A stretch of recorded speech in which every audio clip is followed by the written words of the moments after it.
Bonsoir à tous, nous allons enfin ce soir aborder la question des fameux carburateurs Valbro, sujet moultement débattu sur le forum avec plus de 132 000 consultations. Et on va commencer par un petit rappel du principe de fonctionnement simplifié d'un carburateur Valbro et l'utilité du fameux tarage de la pression d'alimentation interne. Alors, en schématisant un petit peu sur un carburateur Valbro de ce type, ou carburateur identique distribué par d'autres marques, est-asiatiques, on peut considérer que l'on a une réserve qui peut être considérée comme une baignoire. On va dessiner ça comme une baignoire. Une réserve de carburant qui doit être à volume constant. Dans cette réserve de carburant viennent se servir deux circuits d'alimentation de carburant. Le premier circuit qui est régulé par une vis pointeau appelée L, que vous connaissez tous, la grosse vis noire sur le côté, et un deuxième, j'ai pas pris beaucoup de place, hop, ça passait juste, la vis L, et la deuxième,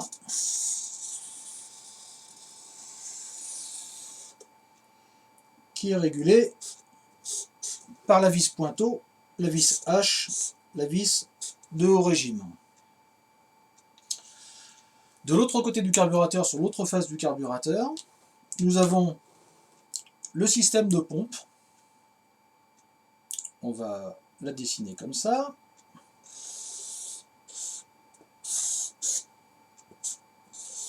La pompe.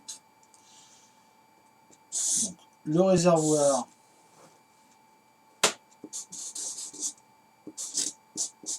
Réservoir ici. La pompe qui est la petite face du carburateur Valbro qui comporte les petites membranes avec les petits clapets, qui son rôle est de pousser le carburant vers le volume à niveau constant sur l'autre face du carburateur. Cette alimentation entre la pompe et le volume constant est régulée par un pointeau interne qui est raccordé à un balancier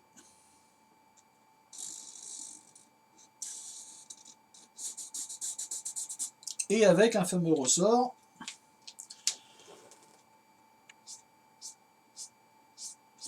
qui plaque le balancier en position fermée. C'est ce système qui régule l'alimentation de la, entre guillemets, la baignoire d'accumulation de carburant, sachant que les deux circuits L et H se servent dans ce volume. Alors, l'importance du tarage de la pression d'alimentation ici, c'est-à-dire qu'il faut absolument que ce volume d'accumulation de carburant soit toujours rempli dans toutes les configurations. Si jamais la pompe ne délivre pas assez de carburant pour remplir la cuve à volume constant, les deux circuits L et H vont débiter du carburant et arrive un moment où on risque de se trouver en situation de quasi désamorçage. C'est-à-dire que votre carburation va subitement s'appauvrir parce que la pompe n'arrivera pas à pousser le carburant pour remplir le volume constant. Donc, en cas de très gros appel de carburant, brusque accélération plein gaz, les deux circuits vont débiter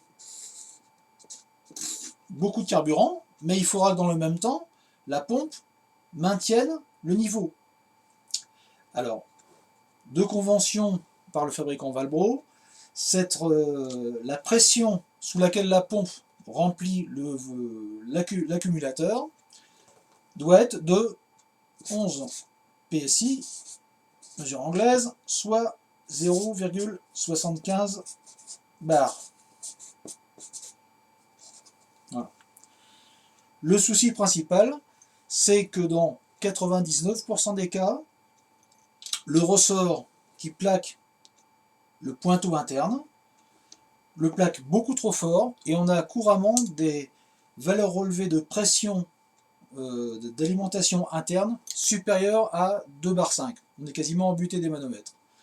Ce qui veut dire que quand il y aura un gros appel de carburant par les deux circuits de carburation, la pompe n'arrivera pas à fournir suffisamment de carburant et le moteur se trouvera en situation d'appauvrissement, de baisse de régime ou d'appauvrissement du régime avec un éventuel risque de serrage.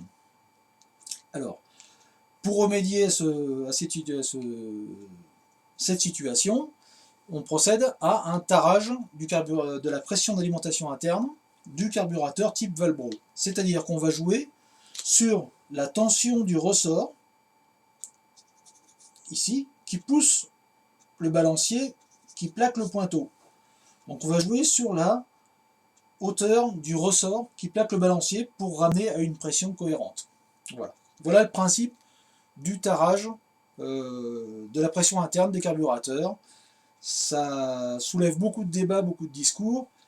La pression recommandée par le constructeur, c'est lui qui l'a définie. Pour des utilisations comme les nôtres, ULM, aviation légère, ULM ou gros modèle réduit, c'est très important. De poser la question à un pratiquant ULM sur sa pression d'alimentation interne de son carburateur, il la connaît par cœur. Dans le modélisme, c'est malheureusement pas souvent le cas. Et c'est très important. Donc nous allons aborder ce principe du tarage du carburateur, mais pour prendre les choses dans l'ordre, on va d'abord commencer par démonter un carburateur, identifier toutes les pièces, le contrôler, et après, à la fin, nous ferons le tarage du carburateur. Voilà, vous êtes prêts? Ça va démarrer. Alors, nous allons nous intéresser aussi au petit balancier qui est situé dans le fond de la cuve du bac d'accumulation de carburant. Petit balancier dont une branche est reliée avec une petite fourche au pointeau d'alimentation interne. Et de l'autre côté, la palette qui vient en appui sur le pion central en alu de la membrane du compensateur atmosphérique. Il arrive sur certains modèles que la fourche du balancier vienne s'intégrer dans le pion, qui a une forme de T,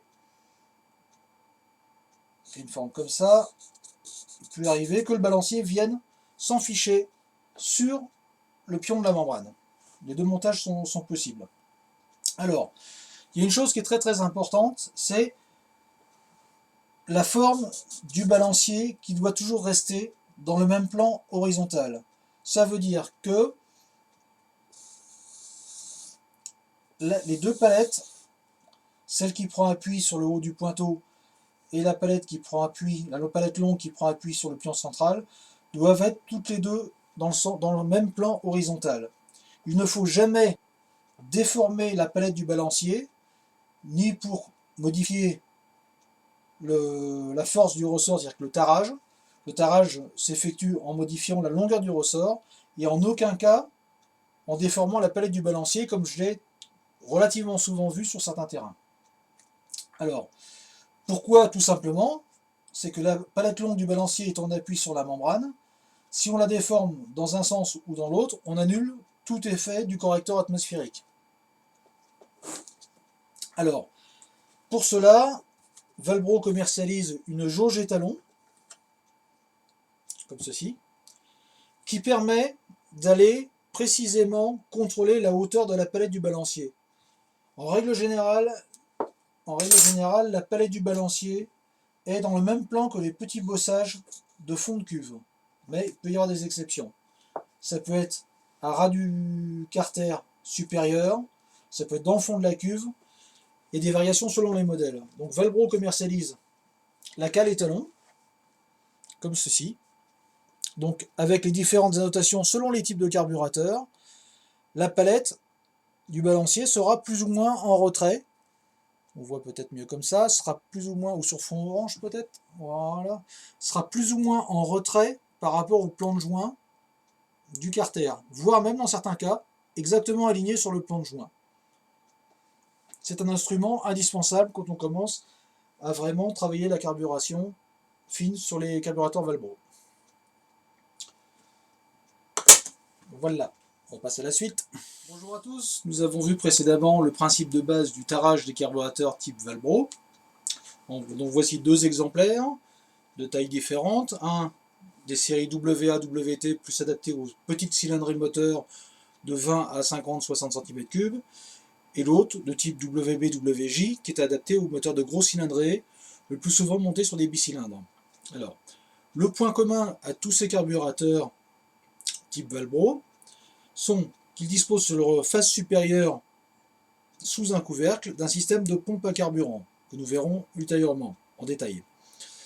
Et sur leur face inverse, dissimulé sous un capot en tôle, on trouve l'accumulateur de carburant que nous avons vu hier, et un système de correction de pression atmosphérique.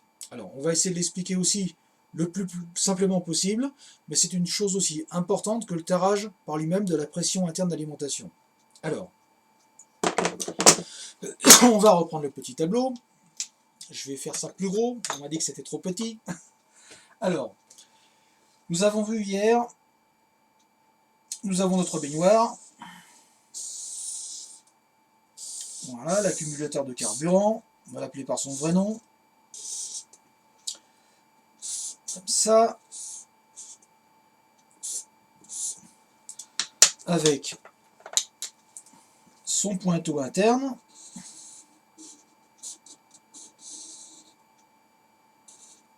Voilà. Et ce pointeau interne est maintenu plaqué par le fameux balancier, qui est articulé autour d'un axe et qui dispose d'une palette sur son côté le plus long. Sous la palette, immobilisée par un petit bossage et un trou dans la fonderie, nous avons le fameux ressort qui détermine la force de plaquage du pointeau d'alimentation en carburant. Donc nous avons vu hier que la pression au constructeur pour l'arrivée de carburant doit être de 0,75-76 bar. Voilà. Ça, c'est la pression à laquelle la pompe pousse le carburant pour remplir l'accumulateur sous pression. Donc, l'accumulateur, lui, baigne dans le carburant. J'ai toujours mes deux circuits L, bas régime avec sa vis pointeau de réglage, et la vis H pour haut régime, avec aussi sa vis de réglage. Ce sont les deux vis noires freinées par deux ressorts puissants qui sont sur le côté du carburateur. Par convention et pour mémoire, la vis L est toujours située le plus près du cylindre moteur. La vis H est toujours celle qui est la plus près de l'entrée d'air du carburateur. Un petit chose à se rappeler, c'est toujours utile. Donc pour couvrir cet accumulateur de pression de carburant, nous avons donc tout d'abord un joint intercalaire. Je dessine en coupe plus gros, c'est important. Nous avons un joint d'épaisseur.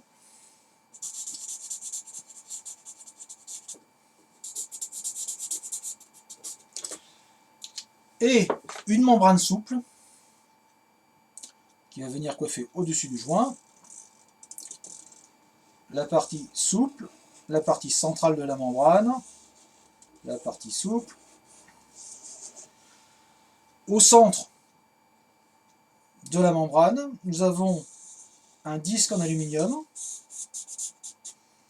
avec un pion excentré en alu. Alors, là j'ai un peu exagéré la dimension, c'est pas l'échelle, mais ça veut dire la même chose. Le pion vient prendre appui sur la palette du balancier.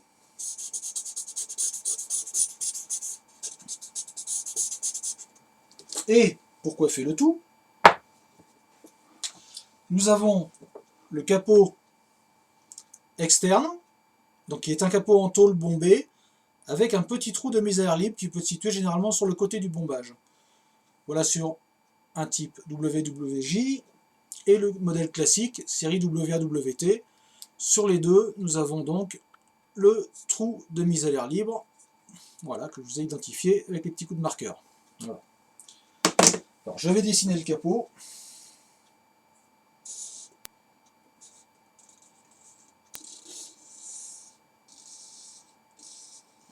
Le trou de mise à l'air libre.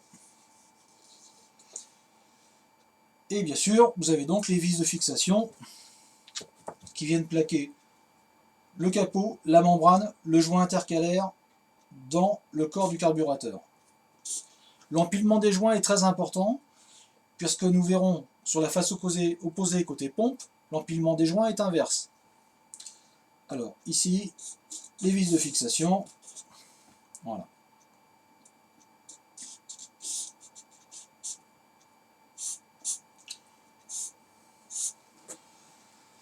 Alors, à quoi ça sert tout ça? Eh bien, tout simplement,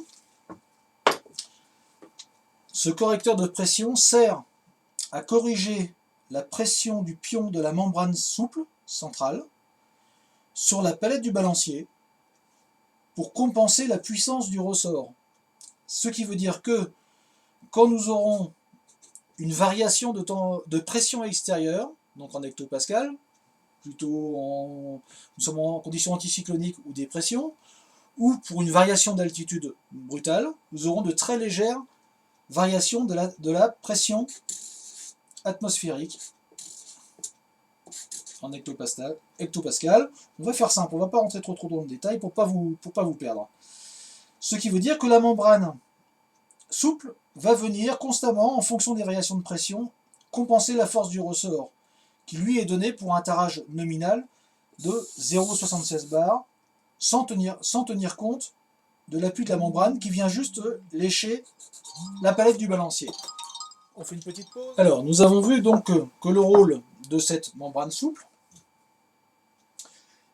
avec son pion central alu, est de compenser la force du ressort en fonction des variations de pression atmosphérique, qui est une valeur donnée pour le niveau de la mer de 1013 hectopascal. Voilà. Alors, que se passe-t-il quand la pression augmente, pression atmosphérique augmente, la pression augmente sur la membrane, qui appuie légèrement sur le balancier pour compenser la force du ressort, d'où une alimentation plus facile par la pompe d'alimentation qui est sur l'autre face du carburateur. A l'inverse, si la pression chute brusquement, la membrane va soulager le balancier, donc le ressort va prendre plus d'appui et mieux plaquer le pointeau d'alimentation. Ça, à la limite, c'est pas une valeur très déterminante pour le fonctionnement de tous les jours. C'est bon à savoir pour information, mais la chose vraiment la plus importante, c'est que cette zone située au-dessus de la membrane est très sensible aux variations de pression. Et là où ça prend toute son importance, c'est que les variations de pression, ça peut être aussi dû à un souffle d'hélice dirigé sur le trou du capot. C'est très courant sur les moteurs bicylindres à plat dotés de carburateurs de ce type-là, où on le voit souvent avec le souffle de l'hélice qui souffle directement ici.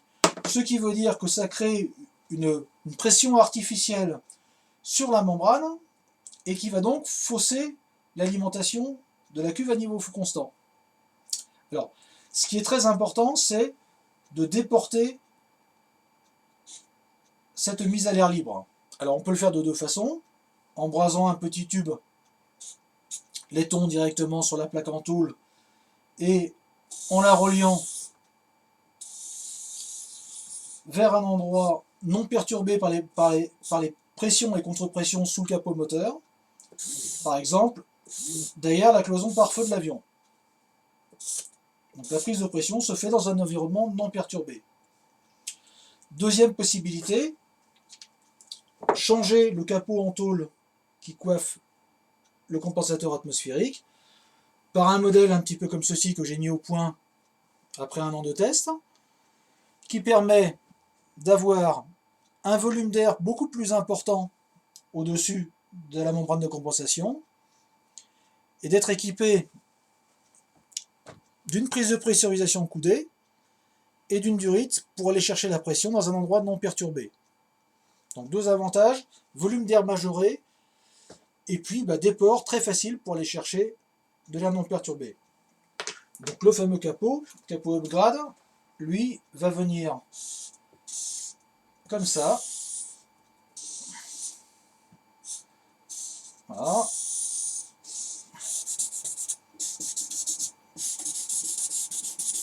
Donc le volume d'air va être beaucoup plus important au-dessus de la membrane. Et ça aura donc un effet amortisseur des variations de pression, pour éviter les coups de bélier. Alors, une chose importante à savoir pour tous les pratiquants de moteurs essence, à savoir que sous un capot moteur, voilà, on va schématiser comme ça,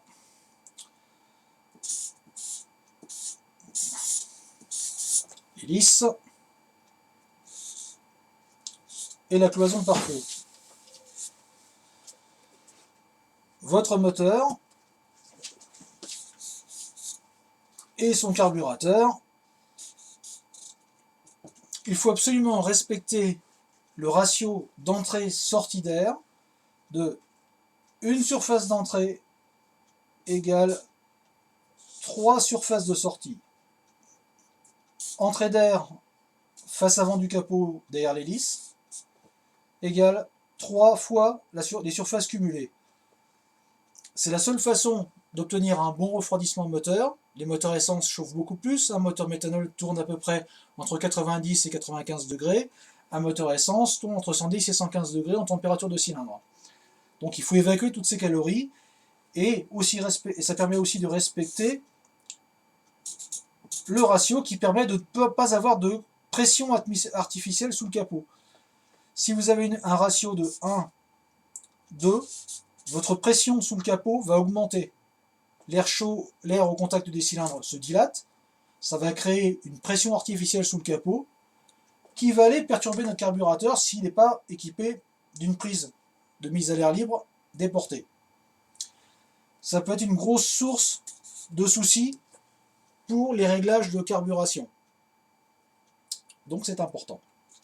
Voilà, donc pour les principes de base, on a expliqué le plus simplement possible le fonctionnement de ces choses-là qui existent, mais il ne faut pas se focaliser non plus. Les valeurs qui restent importantes sont le tarage correct de la pression d'alimentation de la réserve en carburant et le bon état de la membrane avec son pion central. Donc voilà. Il est très important que cette membrane reste constamment, d'une part, bien souple. Une membrane qui a un petit peu d'âge devient un petit peu cartonnée. Quand on essaie de la bouger, c'est un aspect carton. Il faut que la membrane garde toute sa souplesse et toute son étanchéité, parce que sa face inférieure est au contact du carburant, ici, et la face supérieure est au contact de l'air sous le capot. Donc il faut que la membrane soit en permanence en très bon état. C'est quelque chose de vital pour le bon fonctionnement du moteur. Voilà pour la partie supérieure du carburateur, donc accumulateur de carburant, correcteur de pression atmosphérique. Prochaine étape, on va faire le tour du carburateur et on va aller jeter un coup d'œil sur la pompe. A tout à l'heure.